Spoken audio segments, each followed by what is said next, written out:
ಭಾಳ ಮುಖ್ಯವಾಗಿ ವಾಲ್ಮೀಕಿ ನಿಗಮದ ಭ್ರಷ್ಟಾಚಾರದ ಬಗ್ಗೆ ಸತತವಾಗಿ ಚರ್ಚೆ ಆಯಿತು.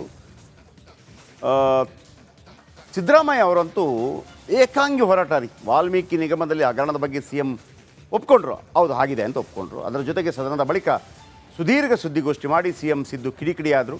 ಹಗರಣ ಆಗಿದೆ ಅಂತ ಒಪ್ಪಿಕೊಂಡ ಸಿದ್ದರಾಮಯ್ಯ, ನಾಗೇಂದ್ರ ಅವಧಿಯಲ್ಲಿ ಅಕ್ರಮ ಆಗಿರುವ ಆರೋಪ ಇದೆ, ಯೂನಿಯನ್ ಬ್ಯಾಂಕ್ ಕೇಂದ್ರದ ಅಧೀನದಲ್ಲಿ ಬರುತ್ತೆ, MG ರಸ್ತೆ ಯೂನಿಯನ್ ಬ್ಯಾಂಕ್ಗೆ ವರ್ಗಾವಣೆ ಆಗಿದೆ, ಒಟ್ಟು 187 ಕೋಟಿ 33 ಲಕ್ಷ ಹಣ ವರ್ಗಾವಣೆಯಾಗಿದೆ, ಇದು ಕೇಂದ್ರದ ಗಮನಕ್ಕೆ ಅಂದರೆ CBI ಗಮನಕ್ಕೆ ಬರಬೇಕಾಗಿತ್ತು ಅನ್ನುವಂಥದ್ದು. CBI ಇದರ ಅಂಡರಲ್ಲಿ ಬರುತ್ತೆ ಅಂತ ಹಗರಣ ಆಗಿದೆ ಅಂತ ಒಪ್ಕೊಂಡ ಸಿದ್ದರಾಮಯ್ಯ.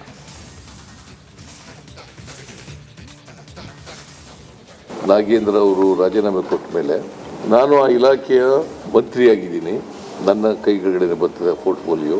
ಅವರು ರಾಜೀನಾಮೆ ಕೊಟ್ಟ ಮೇಲೆ ನಾನೇ ಅದನ್ನು ಇಟ್ಕೊಂಡಿದ್ದೀನಿ.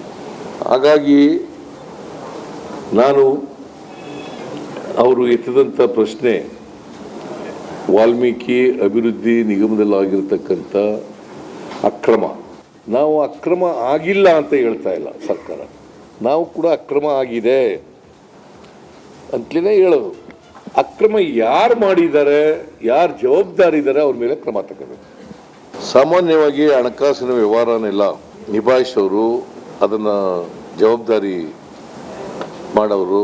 ಯಾಕಂದರೆ ಯಾರು ಡ್ರಾಯಿಂಗ್ ಆ್ಯಂಡ್ ಡಿಸ್ಪರ್ಸಿಂಗ್ ಆಫೀಸರ್ ಇರ್ತಾರೆ ಅವ್ರ ಜವಾಬ್ದಾರಿ. ಸಾಮಾನ್ಯವಾಗಿ ವಾಲ್ಮೀಕಿ ಅಭಿವೃದ್ಧಿ ನಿಗಮದ MD ಇದನ್ನಲ್ಲ, ವ್ಯವಸ್ಥಾಪಕ ನಿರ್ದೇಶಕ, ಅವನ ಜವಾಬ್ದಾರಿ.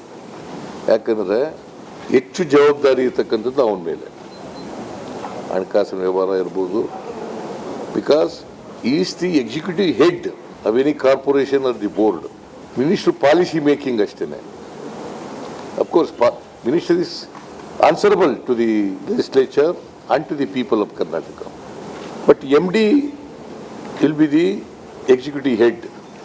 ಅಲ್ಲಿ ಪ್ರೆಸಿಡೆಂಟ್ ಆದವನು ಕೂಡ ಎಕ್ಸಿಕ್ಯೂಟಿವ್ ಹೆಡ್ ಅಲ್ಲ, ಪ್ರೆಸಿಡೆಂಟ್ ಆದವನು ಪ್ರಿಸೈಡ್ ಮಾಡ್ತಾನೆ ಅಷ್ಟೇ ಮೀಟಿಂಗ್ಗಳಲ್ಲಿ.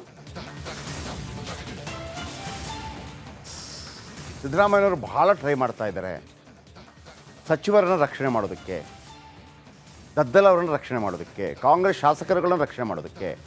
ಹಾಗಂತ ಅವ್ರ ಮೇಲೆ ಪ್ರೀತಿ ಇದೆ ಅಂತ ಖಂಡಿತ ಅಲ್ಲ ಸಿದ್ದರಾಮಯ್ಯನವರಿಗೆ. ಸಿದ್ದರಾಮಯ್ಯನವರು ಹೆಂಗೆ ಸಿಕ್ಕಾಕೊಂಡಿದ್ದಾರೆ ಅಂತಂದರೆ, ಇಡಿ ಏನು ಹೇಳ್ತು, ಚುನಾವಣೆಗೆ ಬಳಕೆಯಾಗಿದೆ ದುಡ್ಡು, ಚುನಾವಣೆಗೆ ಬಳಕೆ ಆಗಿದೆ ಅಂತಂದರೆ ಕೇಂದ್ರದ ಅಣತಿ ಮೇರೆಗೆ ಅದು ನಡೆದಿದೆ.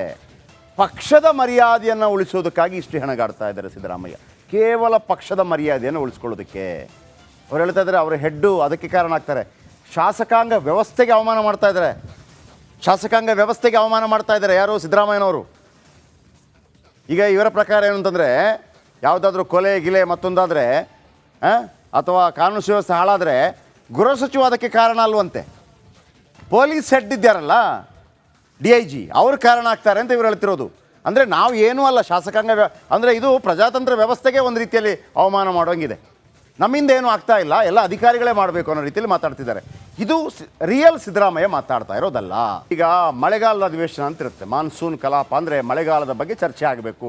ಏನು ನಷ್ಟ ಆಗಿಷ್ಟ ಇಲ್ಲ ಅಲ್ಲಿ ಕರಾವಳಿ ಭಾಗದಲ್ಲಿ ಆಗ್ತಾ ಇದೆಯಲ್ಲ, ಆಗ ಅವರು ಡಿಸೈಡ್ ಮಾಡಬೇಕು. ಓಕೆ, ಮನೆ ಬಿದ್ದಿದೆಯಾ, ಎಷ್ಟು ಮನೆ ಬಿದ್ದಿದೆ, 5 ಲಕ್ಷ ಕೊಡೋಣ, ಆಮೇಲೆ ಅಡಿಕೆ ತೋಟಕ್ಕೆಲ್ಲ ನೀರು ನುಗ್ಗಿದೆ, ಬೇರೆ ಬೇರೆ ಏನೆಲ್ಲ ಆಗಿದೆ, ಇದಕ್ಕೆಲ್ಲ ಮಾಡೋಣ, ಆ ಸಮಸ್ಯೆಗೆ ಮುಕ್ತಿ ಸಿಗಬೇಕು. ಆದರೆ ಇದರ ಕಂಪ್ಲೀಟ್ ವೈಖರಿನೇ ಚೇಂಜ್ ಆಗಿದೆ. ಯಾಕೆ ಅಂದರೆ ಯಾವುದೆಲ್ಲ ಅಂತ ನಿಮ್ಗೆ ಗೊತ್ತಿದೆ. ಹಗರಣ ಹಗರಣ ಹಗರಣ. ಒಂದು ಕಡೆ ಲೋಕಾಯುಕ್ತರು ರೇಡ್ ಮಾಡ್ತಾ ಇದ್ದಾರೆ, ಮತ್ತೊಂದು ಕಡೆ ಏನು ವಾಲ್ಮೀಕಿ ನಿಗಮದ ಹಗರಣ. ಯಾವ ರೀತಿ ನಡೆಯಿತು ಸೆಷನ್, ಸದನ ನೋಡ್ಕೊಳ್ಳಿ.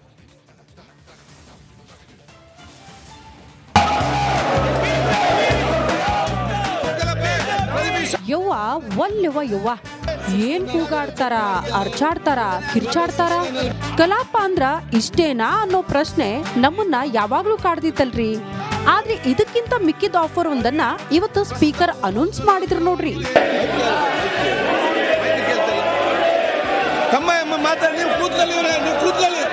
ಇಷ್ಟು ದಿನ ಕಲಾಪಕ್ಕೆ ಬರೋದು ಲೇಟ್ ಅಂತಿದ್ರು, ಹಿಂಗಾಗಿ ಇಲ್ಲೇ ಬಂದು ನಾಷ್ಟ ಮಾಡ್ಬಿಡ್ರಪ್ಪ ನೀವು ಅಂತ ವ್ಯವಸ್ಥೆ ಮಾಡಿದ್ರು. ಈಗ ಊಟಕ್ಕೆ ಹೋಗಿ ಬರೋದು ಲೇಟ್ ಆಗೈತಂತ್ರಿ. ಇದೇ ಕಾರಣಕ್ಕ ಮಧ್ಯಾಹ್ನ ಊಟನೂ ಇಲ್ಲೇ ಮಾಡ್ಬಿಡ್ರಪ್ಪ ಅಂತ ವಿಧಾನಸೌಧದಾಗ ಎಲ್ಲಾ ವ್ಯವಸ್ಥೆ ಮಾಡ್ಯಾರ್ರಿ.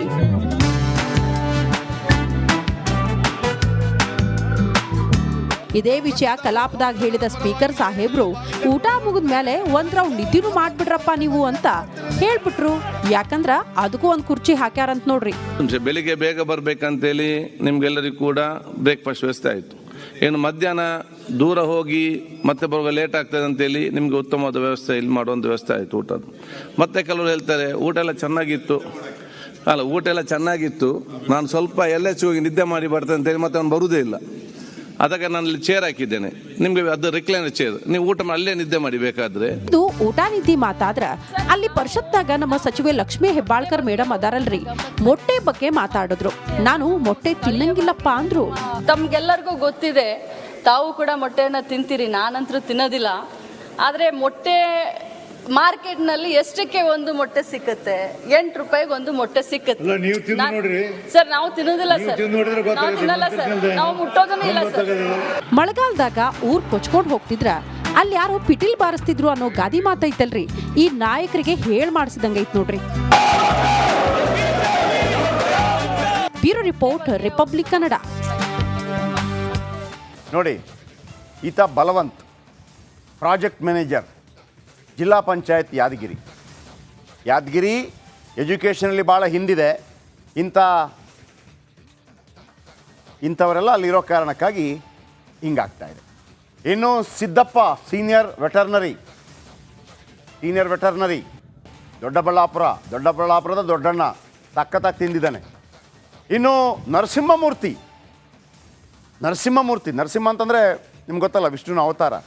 ಹೇಗೆ ಹಿರಣ್ಯಕಶಿಪುವಿನ ಹೊಟ್ಟೆ ಬಗೆದು ತಿಂದಿರೋ ಅದೇ ಥರ ಇವರು ಭ್ರಷ್ಟಾಚಾರ ದೊಡ್ಡನ್ನು ಸರಿ ತಿಂದಿದ್ದಾರೆ. ಮುನ್ಸಿಪಲ್ ಕಮಿಷನರ್ ಹೆಬ್ಬಗೋಡಿ, ಬೆಂಗಳೂರು ಗ್ರಾಮಾಂತರ. ಫೋಟೋ ನೋಡ್ಕೊಳ್ಳಿ ಎಲ್ಲ. ಇನ್ನು ರಾಜ FDA KIADB ಬೆಂಗಳೂರು.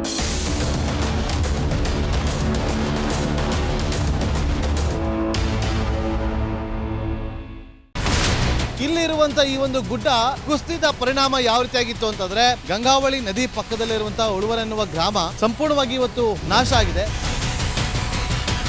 ಮನೆ ಮಠ ಏನಿಲ್ಲ, ಎಲ್ಲ ಹೋಗ್ಬಿಟ್ಟಿದೆ.